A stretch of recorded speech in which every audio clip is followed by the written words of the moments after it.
Welcome back to OpenLine tonight. We're talking about gun violence in our community. We have the family members of murdered folks, two young men in our community who were murdered. We also have Earl Jordan here from Partners in the Struggle, the organization that comes alongside these families and offers support. Also going into the schools and working with kids on the proactive end of things so they don't turn to gun violence. And Earl, I know you wanted to really designate this month as Gun Violence Awareness Month. That's why we're wearing these ribbons with polka dots. Tell me about this effort. Probably about 3 years ago, I was at home and I was watching CNN. This was when it was shootings going on. It was summertime, and so it was already in my heart to do. And I was just like, God, give me a sign, And I guess this year we've seen more shootings. Not just here in our city, but nationally. We've had police officers, the ones protecting serve getting shot and killed. We're having, unarmed black men getting shot and killed. We're having our loved ones shot and killed. And so right around August, I said, I'm gonna do it. I'm gonna do something where we can really bring awareness to the gun violence, a better awareness, because sometimes I really feel in our society that even our political leaders don't understand what families go through. Right. They don't. I don't think so. And no disrespect to them, but getting a better awareness, and I mean on a whole level. We got guns coming to our metro schools. Is it time there to say we need walk-through metal detectors? Because situations are happening, and I hate to say that, but we got to start thinking about it.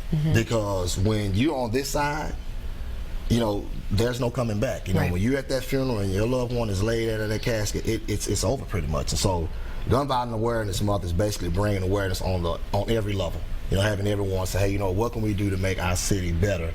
Due to this gun violence epidemic that we're having. I know you've already had one event where you asked people to go lay down. Tell me about that. Lay down challenge against gun violence, and you can still participate in it to the end of December. And basically what it is just like, the water challenge everybody's doing, the mannequin challenge. You can basically go outside and lay down for 5 minutes in the cold.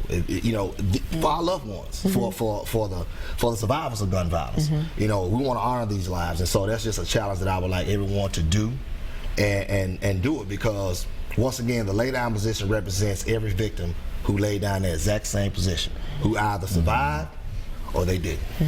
So that's what it's about. All right. You also have a balloon release coming up, and we'll talk about that in a little bit. But as we were talking about during the break, all of us, when we hear these stories on the news and we report them, and I've reported in 3 different cities, and it's the same over and over again. It's often young men who are the victims here. And it just, I think, why do kids do this? Do they not know you can't, there's no take back. This is final. This isn't a joke, that life is sacred, and they just don't get it. You work in the schools. Tell me what's going on. Well, I work at Merle School, and that's located on the part of South Dash, 14th Avenue, 1450 14th Avenue South. And I love my kids. I've been working with kids for 29 years. I've been in Metro for 15 years, working with the behavioral setting in the schools. And I see a lot of anger in our children. At 7 o'clock in the morning, where do you get all this anger? You fetch all this anger from. And so Mr. Earl, as you can tell, I love my basketball apparel, and so they can identify with me. A lot of majority of our children in our school are African Americans, young black boys. So I make it my business to make sure that at least they can see somebody consistent that looks just like them that they can respect. So when I go inside the schoolhouse, I make sure every day that even if you are being disrespectful, calling me derogatory words, that next day I'm going to make sure that we're still on the same accord. I'm not going to give up on you. But we have a lot of kids, Gary, who are going through this metamorphosis, is what I call it, psychologically, where things may not be right in their life, and they see other situations in our environment that they think that I could grab hold to, but don't understand the repercussions. If you pick up a gun, if you see it on TV, that's TV. But if you pull this trigger in real life, you take somebody's life, you're gonna be in a penitentiary for the rest of your life. And so we want to make sure, as we was talking before, what we got to do is to make sure we can get our kids at a very young age, very young, and teach them this is not the way. And then we got to give them the options to be great. Once again, it's easy to get a gun. It's easy to get a gun. It's easy to go out here and start selling drugs. It's easy for that 5-year-old to be a lookout for the drug dealer. Wow. 5 years old. 5 years old. Really? 5 years old. Because this is what they see in their environment. So if you live in a drug infested neighborhood, you 6, 7 years old, you can be that lookout. And he'll say, here goes some money. Buy your pair of shoes. You know, that's the world we live in. And you know, I want to say I applaud Mary Berry for saying that this summer that she's going to provide these jobs for our teenagers because they need it. As Elder Gasaway said, we got to keep our kids busy because if not, the streets going to get them. And you were telling me that many of these young children are growing up, they're forced to be grown-ups at a very young age because of what's going on inside their own home. Right. I feel that. And I'm not saying every home is bad, but you know what you see.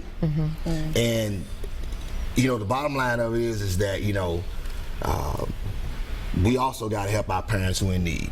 Let me put that out there. We must help our parents who are in need. We have young parents who are having babies and they're young themselves and don't understand how to even raise this baby. Yeah. But, you know, you do it by any means necessary, and sometimes your choices may not be correct. That child picks everything up that he see you do like a sponge. It's like taking a picture. So that's what we see. And I know because I've been working with kids for a long time, so I know. And then we go back to that anger. That anger is so manifested inside that that's when they reach out and they conduct this behavior of violence. And we, all of us, we got to do whatever we can to make sure that our children are able to be great. That's just bottom line. And if we don't, then we're going to see more victims, 13, 14, 12. We're going to see young killers. And young perpetrators, right? And we're seeing that. So we got to get busy. I would like to hear from your perspectives, John and Talia. What solutions do you think will work? Do you want to go? Yeah, go ahead. First of all, I think what we've already been talking, uniting, coming together. That's first, because there's a lot of things that's going on now that we gotta reverse and go back to how it used to be. See, things have evolved and changed. Technology's going on, new age is going on. So we've gone away from the old values.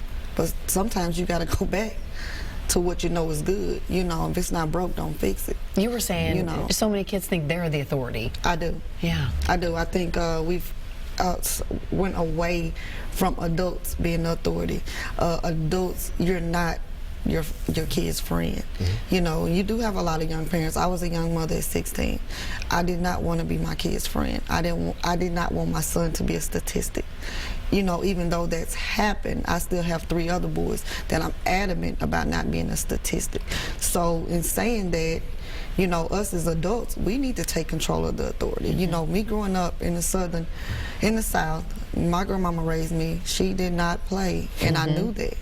I knew what I could get away with and what I couldn't. My granddaddy spoiled me, but my grandmama didn't play. And I knew, hey, he might let me get away with something over here, but I know when she came home through that door, hey, it's time to stop. Yeah. So I think it's time for us as adults in the schools, teachers, our community leaders, parents, to take back the authority. Kids are scared. These teachers are scared to teach. You know, these kids fighting them, and you know, I didn't see that growing up.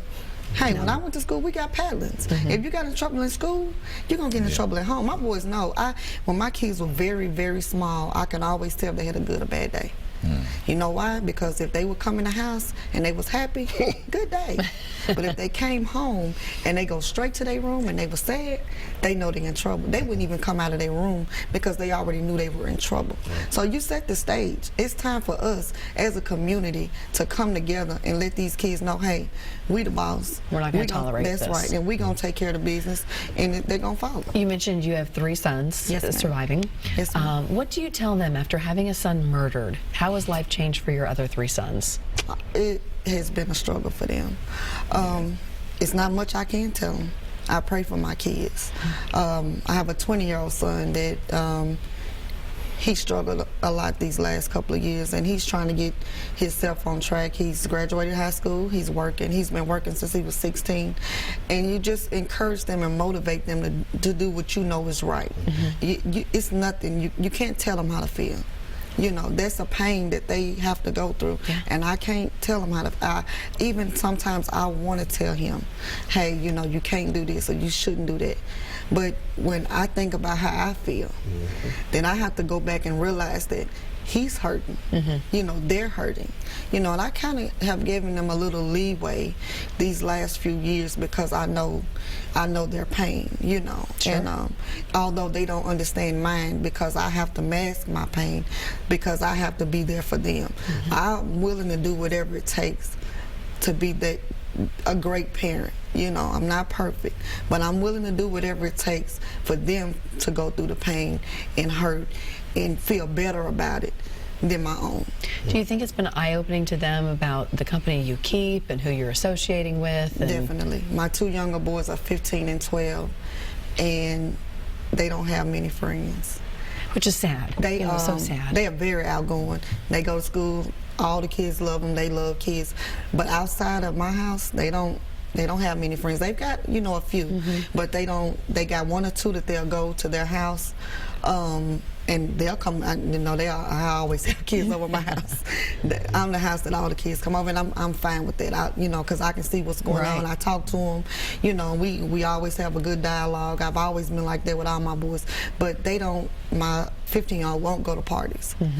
That's out. He has not been to a party since my son was murdered. So it affects them very much so. Sure, absolutely. We're going to take another quick break. When we come back, John, I wanted to hear your perspective on how things need to change and what solutions are viable out there. So stay with us. Much more to come on Open Line tonight.